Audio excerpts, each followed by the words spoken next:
하! 안녕하세요. 또 시작해야지. 3강 시작하셔야지. 또 오늘 아침부터 바로 촬영하니까 목이 또 살짝 잠겨 있는 것 같은데. 커피 한 잔 할래요? 커피 2잔 할래요? 커피 한 잔 하고 하겠습니다. 자, 3강. 3강은 사실은 약간 색깔이 바뀌죠. 지금 앞에서 1, 2강 해서 퇴저감, 화성암 하고 오셨고, 또 이제 3, 4강 하면은 사실은 3강이 퇴저감, 그리고 4강이 사실 두 개의 짬뽕 느낌이죠.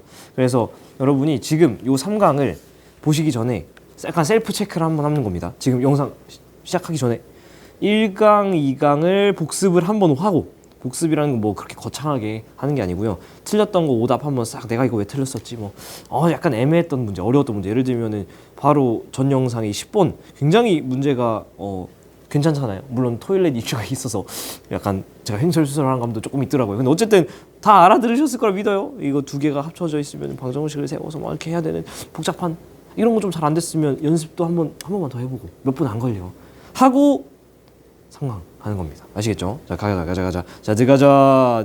들어와. 자, 또 답을 체크하고 가도록 하겠습니다. 자, 3번, 1번, 3번, 2번. 가야지. 자, 퇴적감이 형성되는 과정, 당연히 무슨 과정을 말을 하는 걸까요? 무슨 과정? 그쵸.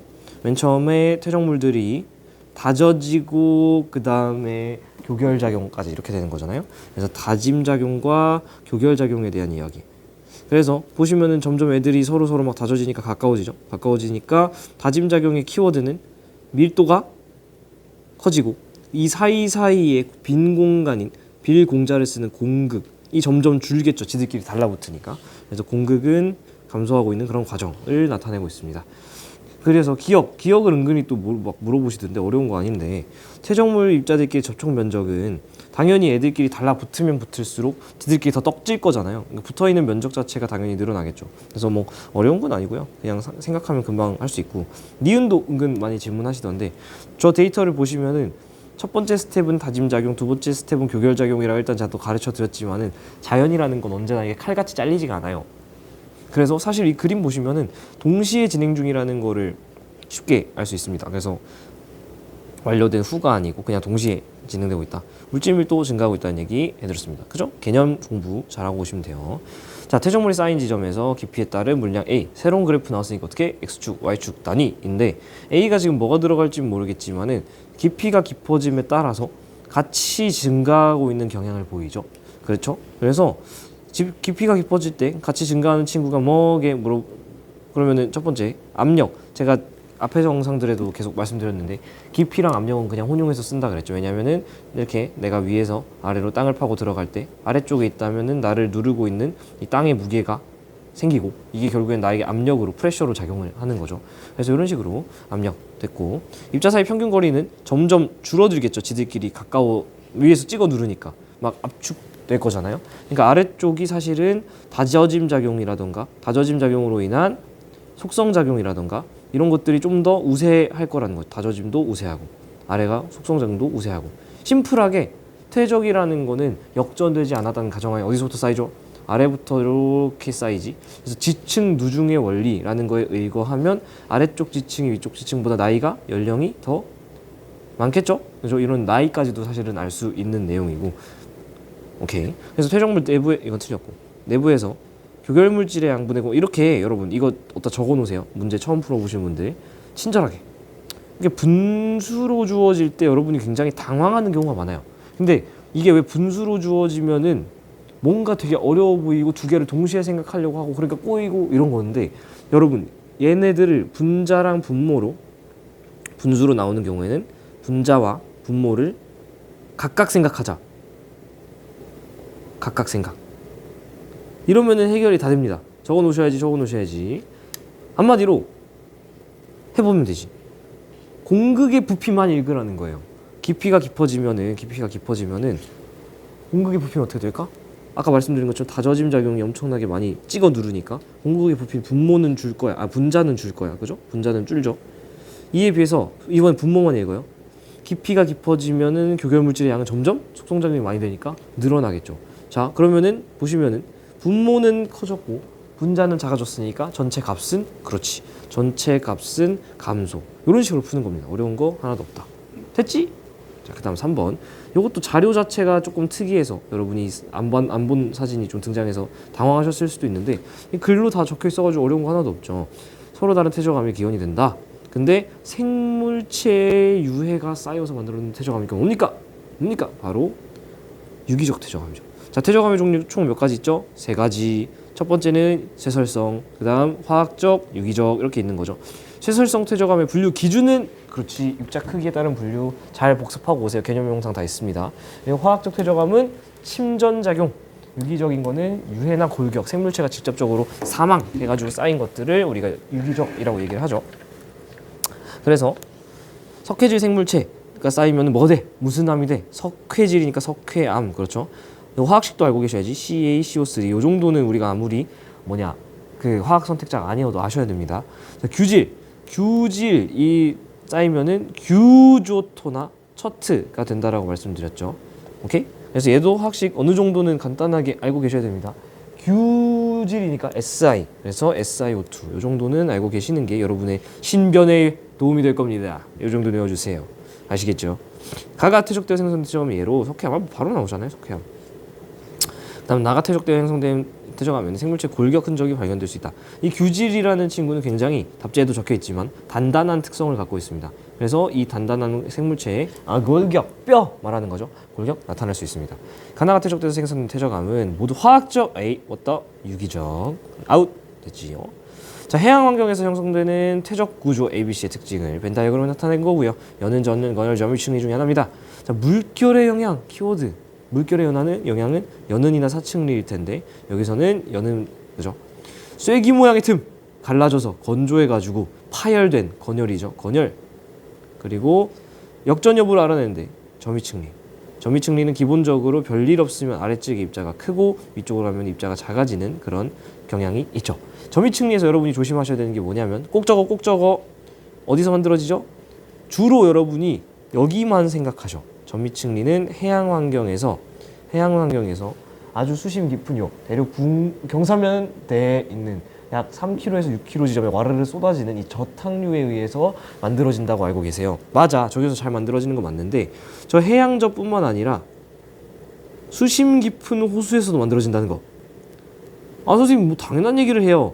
이거 과연 여러분이 당연한 얘기라고 인지하는지 물어볼게요. 이거를 살짝 질문을 바꿔서 점유층리가 그러니까 육상 환경에서도 퇴적되나요? 라고 물어보면 맞아 틀려. 애매하죠. 저거 뭐예요? 퀘스천 뭐게요? 맞춰봐요. 점유층리는 육상 환경에서 퇴적이 되는가? 라고 물어보면 대부분 열의 가히 8은 당연히 안 되죠. 해양지에서 되는데. 근데 여러분 수심 깊은 호수는 육상 환경이죠. 그죠? 이거 퇴적 환경 공부 잘 하셨어야 돼. 퇴적 환경은 크게 육상 환경과 연안 환경과 해안 환경이 있는데 육상 환경은 기본적으로 호수나 하천 혹은 좀 더 디테일하게 들어가면 저수지 같은 데서도 쌓일 수 있거든요. 이런 데에서 수심이 깊은 호수에서 충분히 퇴적이 될 수 있다는 거. 그래서 점유층리가 사실은 육상 환경과 해양 환경 모두 다 퇴적이 되는 환경이라는 거 꼭 정리를 해주시기 바랍니다. 많이들 놓치셔. 가보자. 문제가 안 보여. 잠깐. 그러니까 연은은 맞나? 그래서 저 매칭을 잘못했네요. 근데 뭐 얼추 맞겠지? 기억에다가 연을 썼는데 A가 연은이 되는 거고, 니은에 해당하는 게 건열일 거고, C에 해당하는 게 점유층리죠. 그리고 미안합니다. 뭔 말인지 알죠? 이 기니디는 사실은 여기에 해당하는 건데 제가 급하게 푸느라. 그래서 A는 즉 연은은 상부로 갈수록 입자 크게 작아져. 이거는 C죠. 점유층리. B를 통해 물이 흘러가는 방향을 알 수 있다. B는 지금 건열인데 건열을 어떻게 알아? 오히려 얘를 알 수 있는 방향은 이 방향을 알 수 있는 지형은 여기에 등장하지 않고 있는 사층리 그죠? 사측리 통해서 여러분이 이 모양 이렇게 생겨 있는 모양을 보고서 물의 이동 방향을 찾아줘야 된다라는 거. 예를 들면 이렇게 생겼으면 왼쪽에서 오른쪽, 이렇게 생겼으면 오른쪽에서 왼쪽. 이거 모르면 문제 못 풉니다. 개념 영상 보세요. 평균 수심 가장 깊은 거는 아까 말씀드린 것처럼 점이측리. 수심이 깊다면 육상이든 해양이든 다 가능합니다. 오케이? 그래서 정답. 가자. 삼각은 저도 약간 좀 쉽게 푸네요. 여기는 그냥 공부하고 외우면 맞추고 아니면 그냥 틀리고 심플한 부분이라서 가해지층은 석회암, 삼엽축이니까 언제입니까? 고생대, 해성층, 그죠? 공룡 발자국이니까 이건 중생대, 육성층, 그죠? 문제에서 줬지만은 이 친구는 석회암, 요거는 쉐일이라고 합니다. 자, 석회암은 특이하고 아주 중요하게 꼭 기억해야 되는 친구고 제일 많이 나온다고 했었죠. 왜? 무슨 퇴적암이죠? 얘는?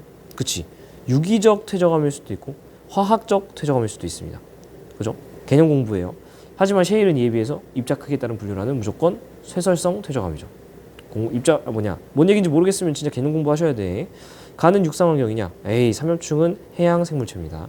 나는 중생대 육성층 정답. 가나는 모두 침전작용으로 생긴 거는 화학적 퇴적암이죠. 화학적 퇴적암인데 사실은 가가 유기적일지 화학적일지는 추가적인 자료를 주지 않는 이상 알 수가 없어요. 그래서 가는 세모를 줘야 돼. 근데 나는 무조건 쇠설성이기 때문에 땡이죠. 그래서 답은 1번. 자, 그 다음 고성군 화진포. 사실은 공부 좀 한 분들이나 어렸을 때 한 번쯤 그 시화호라던가 이런 데 가서 어머니 아버지랑 같이 아니면 뭐 할아버지 할머니들 뭐 가족분들과 같이 공룡 발자국 화석 보러 가는 데가 또 이 고성이긴 해요. 공룡 발자국 화석, 그죠? 맞지 않나요? 공룡 발자국 화석. 사실 저는 어렸을 때 어딜 잘 안 다녀봐가지고 그래가지고 맞는지 모르겠네요. 한번 보지 뭐. 고성이 공룡 있는 데 아니에요? 맞는 것 같은데? 고성 공룡박물관 뭐 이런 거 뜨잖아, 그죠? 그래서 고성 하면은 사실 공룡이 딱 떠오르는 거고. 한번 물어보자. 고성 하면 공룡이니까 고성은 언제 퇴적된 걸까요? 공룡이 나온다는 말은 중생대, 육성층, 해성층. 공룡은 바다에서 살아. 육지. 그래서 고성은 기본적으로 여러분이 공룡 발자국, 공룡 알인가? 어쨌든 공룡 화석으로 합시다. 제가 기억이 잘 안 나서. 공룡 화석이라고 치면은 이것만으로도 우리가 알 수 있는 정보는 이 친구는 고성 지역은 중생대, 육성층이구나. 이렇게 알 수 있는 거지. 자, 제가 개념 영상에서 다 설명드렸는데 여기서 지금 되게 잘 등장하지 않는 개념인 석호를 설명하고 있죠. 석호가 뭐냐면 뭐 문제에서도 잘 나와 있지만은 제 필기노트가 더 잘 나와 있는 것 같아서 기본적으로 육상, 연안, 해양 중에 육상에서 해양으로 빠지는 그 중간 그라디에이션 영역에 있는 이 연안 환경에 해당하는 게 석호인데요. 석호는 기본적으로 어떻게 생기게 되는 거냐? 뭐 요 아래 있는 요 그림, 내가 몸 가면 안 되지. 요 그림을 보시면 되는데 이렇게 들어가 있는 지역이 있을 수 있죠. 육지와 바다 중에 육지 쪽이 파먹어 들어간 이런 걸 우리가 만이라고 할까요? 고지라고 할까요? 만이라고 얘기를 하죠. 멕시코 만류 이렇게 들어갔다가 나가죠. 튀어나와 있는 게 고지입니다. 그러니까 이렇게 있을 때 어떤 지형이 이렇게 생겼어. 그래서 왼쪽이 육지고 오른쪽이 바다라고 하면은 이 정도 용어는 아셔야 됩니다. 들어가 있는 게 만, 튀어나와 있는 게 곧. 왜냐하면은 곧이 튀어나왔겠죠. 이거 말 잘못하면 제가 채널 사라질까봐. 무슨 말인지 곧이 튀어나왔잖아. 남고는 이런 거 너무 좋아해요. 혹시 모르는 여성 시청자분들께 일단 죄송의 말씀 드리겠습니다. 이해만 하면 되지. 기억만 하면 되잖아, 그죠? 얼굴이 빨개진 느낌이 드는데. 근데 어쨌든 간에 이거 만, 튀어나오면 곧. 네. 그러니까 이게 만, 곧, 다시 만, 뭐 이렇게 되는 거죠. 근데 어쨌든 간에 이게 어떻게 되는 거냐면 기본적으로 이 CF, 컨퍼 참고하는 거 먼저 봐야 되는데 해류가 이렇게 흐르면은 이쪽에 내가 끌고 가던 걸 옆에 떨궈요. 그래서 퇴적이 좀 우세한데 만약에 해류가 이렇게 치면은 여기에 침식 작용이 막 얻어맞으니까 깎여 나가는 게 많이 생깁니다. 근데 이 그림 보시면 원래 해안선이 이렇게 만, 곧, 만 이렇게 있었는데 해류, 연안에서 흐르는 해류가 이렇게 흘러버리면은 요 그림이 되는 거죠. 그래서 이쪽 옆에다가 이런 식으로 퇴적물을 떨궈요. 그러다 보니까 이쪽에 퇴적된 지점이 이렇게 생겨서 여기가 일종의 강 혹은 강이래 호수처럼 막혀버리는 거지. 그러니까 여기에 지금 사는 사람 입장에서 보면 여기에 왜 호수가 있지라고 얘기를 하는 거예요. 그래서 호수처럼 보이는 지점이다라는 거죠. 근데 여기를 딱 찍먹하면 어떨까? 겁나 짜겠지. 왜? 원래는 바닷물이었으니까. 그죠? 그래서 이런 지형을 석호라고 얘기를 하는데 석호는 중요한 거는 연안 환경이다. 연안 환경이고 원래는 바다였던 지역이라 굉장히 짜다. 연안 환경에 해당하고요. 물결의 영향이 있으니까 연은이 형성될 수 있고요. 옛날에 들어가 있던 만이었고요. 그죠? 그래서 그냥 석호라는 걸 아느냐 그게 6번에서 묻고 있는 겁니다. 잘 등장 안 하던 게 등장을 해가지고 여러분이 당황했을 수 있겠지만 꼭 챙겨놔야 되는 개념. 교과서 수특에도 있는 개념이라는 거.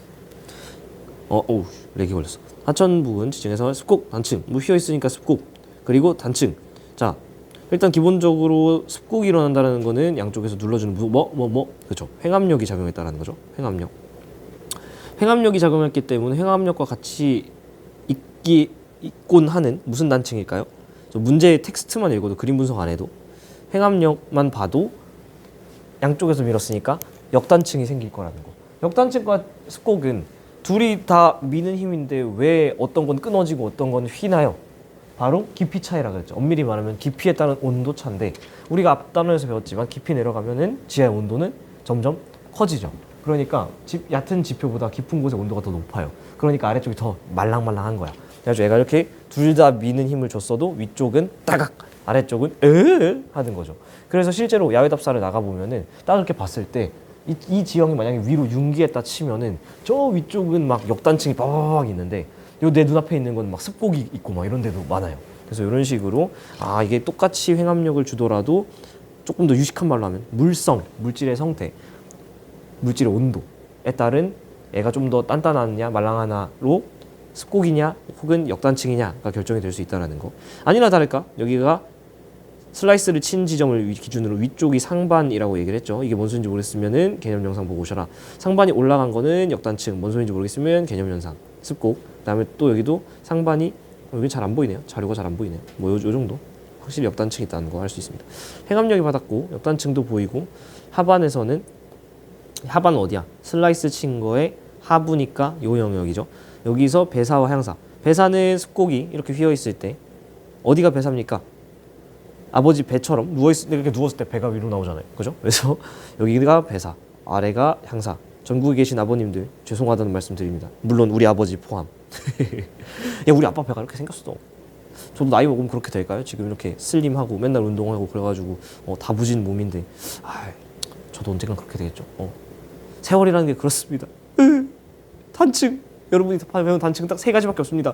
역단층, 정단층, 만 기억하면 큰일 나지. 주양이동 단층, 그죠? 어긋나는 이 세 가지 외에 뭐가 더 있어요? 없지.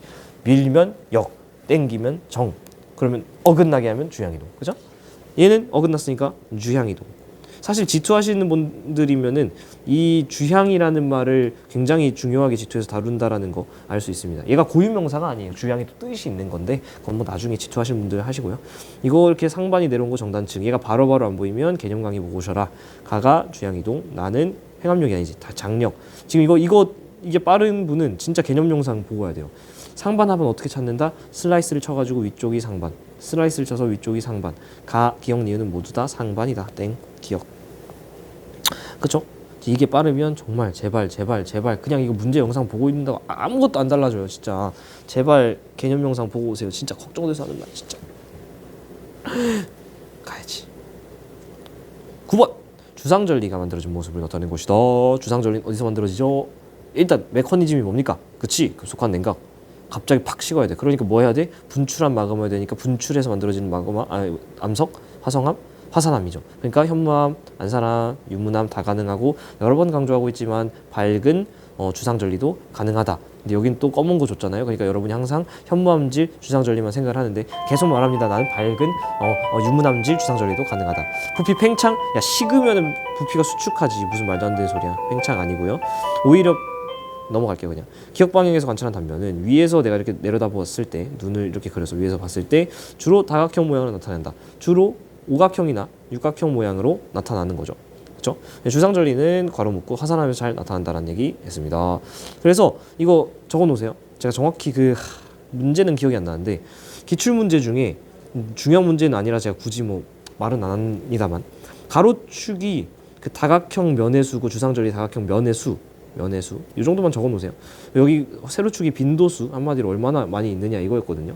근데 여기 삼각형, 사각형, 주상절리, 오각형, 주상절리, 육각형, 주상절리, 칠각형, 주상절리 뭐 이런 식으로 있었는데 이걸 조사를 한 거야.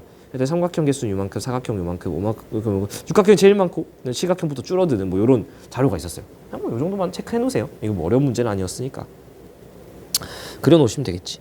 자, 10번. 아, 이거 10번과 11번 해가지고 또 은근 질문이 많이 나오던데 조륙운동과 조산운동이 뭐가 다르냐? 나는 가르쳐준 적 없다, 배운 적 없다라고 하는데 그런 헛소리 하면 아주 혼납니다. 여기 다 적혀있죠. 조륙운동과 조산운동. 조륙운동은 기본적으로 육지를 조성하는 운동이다 라고 생각하면 되고요. 사실 그거보다 어감이 조산운동이 좀 더 좋아요. 조산운동, 산을 만들어내는 운동이다. 그러니까 습곡 산맥이나 단층 같은 걸 만들기 위해서 막 누르고 막 땡기고 찍고 막 이런 게 조산운동. 훨씬 더 역동적인 운동을 조산운동이라고 합니다. 이에 비해서 조륙운동은 융기나 침강, 그냥 얘가 올라갔다가 내려갔다 올라갔다 내려갔다만 하는 거예요. 조금 더 정적인 운동이라는 거죠. 그래서 평행부정합은 그냥 올라갔다가 깎이고 내려와야 생길 수 있잖아요. 그러니까 얘는 이제 평행부정합은 보통 조륙운동만 작용할 때 만들어지고요. 경사부정합은 사실은 아래쪽이 와끈하게 휘어 있잖아요. 그러려면은 조산운동을 빡 받아가지고 하부지층을 휘고 그 다음에 조륙운동 받아서 사실은 풍화침식 받고 내려와야 이런 식으로 생길 수 있겠죠. 이 정도를 알고 계시면 10번, 11번 쉽게 풀 수 있을 겁니다.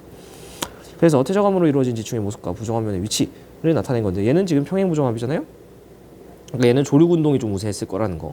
평행부정합이 있고 그 부정합면 하나당 융기 한 번, 침강 한 번. 뭔 소리인지 모르겠으면은 개념 보셔라 한번. 조륙운동보다 괄호 묶고 조산운동 아니 얘는 조륙운동이 좀 더 용이한 받은 평행부정합이다. 자, 11번. 서로 다른 종류의 부정합이 나타나는데요. 자, 여러분 부정합하면 딱 세 종류 튀어나와야 돼. 뭐랑 뭐? 평행이냐, 경사냐, 난이냐. 자, 난에 대한 정의를 여러분 외우고 계시라고 개념 영상에도 수천 번 강조했는데 한 번 더 외우고 가겠습니다. 시작. 이 부정합면 아래쪽에 심성함이냐, 번성함이 있는 거를 우리가 난정함이라고 얘기를 하죠. 그래서 지금 이 가자료 같은 경우는 부정합면 아래쪽에 심성함이 있기 때문에 얘는 난정함이라고 분류를 해야 되고 여러분이 1, 2강 잘 복습하고 오셨으면 심성함에 뭐가 있냐면 반려함, 섭로감, 화강함이 있다는 걸 알고 계십니다. 그죠? 그러니까 여기 심성함이라고 써있지만 여기 사실 반려함이든 섭로감이든 화강함 써있어도 난정함인 거 찾아주셔야 된다. 자, 가 같은 경우는 부정합 면이 기준입니다. 얘를 기준으로 하부 층리와 상부 층리 사이에 어떤 세타, 특정 각도를 이루고 있기 때문에 경사가 있어서 경사부정합이 되겠죠. 됐지? 자, 오케이. 그래서 가는 난정합 정답. 나는 경사부정합이기 때문에 조산 운동이 좀 더 많이 받은 거죠. 그렇죠? 그리고 가나 부정함을 위해는 기저형함이 잘 보이고 있습니다. 그죠? 그래서 답은 5번. 자, 마지막 문제 12번. 문제는 어렵지 않았을 거예요. 그립은 관이반 A와 그 주변 함석 B인데요.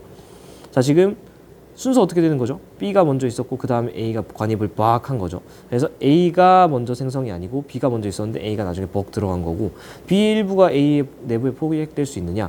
지금 B가 알아서 자리 잡고 있었는데 A가 벅 들어갔으니까 원래 있던 B를 막 이렇게 뜯어먹은 것들이 옆에 있을 수 있겠죠. 이거를 우리가 뭐라 그런다?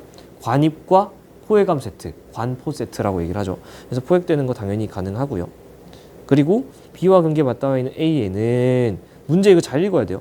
B와 맞닿은 A예요. 그러니까 B와 맞닿은 A니까 여기가 아니라 B랑 닿아 있는 A니까 요 A 안에 있는 영역 말하는 겁니다. B에 닿아 있는 A. 오케이? 여기에 과연 변성에 나타날 수 있나? 저 말도 안 되죠. 오히려 문장을 바꿔서 읽으세요. A와 경계에 맞닿은 B의 변성이 가능하지. B가 원래 있는데 A가 벅 들어가면서 이 주변을 변성시켰을 거잖아요. 이 주변을 텍스트화 시키면 그 문장으로 바꾸면 A에 닿은 B 영역인 거죠. 그래서 A에 닿은 B, A에 닿아 있는 B가 변성이 가능하다. 그래서 여기다 적어놓으세요. 여러분 작년 수특 2024년 2024 수특 4강 2점 8번 적으셔야지. 그리고 제 문제편 다운받아서 보시는 분들은 2024 기준 문제편 몇 쪽에 있냐면 66쪽에 있습니다. 보여드려야지. 문제편 다 카페에서 계속 드리고 있습니다. 제발 받아가세요. 이거 공짜로 드리는데 왜 안 받아가는지 모르겠네. 66. 옆에 보면 이거 해설 강의 다 과거에 이창용이 열심히 설명해놓은 8번. 요 8번 문제 꼭 풀어보시기 바랍니다. 정답은 1번. 멈춰놓고 풀어보세요. 그러면 내가 이거 왜 여러분께 쓰라고 했는지 알게 될 겁니다. 이 디귿선지와 함께 보시면 되겠죠. 오케이. 그래서 여기까지 고생하셨습니다. 따따따따따따따따따. 아이고, 아이고. 다음 영상에서 봅시다. 빠이. 엄마야. 뿅.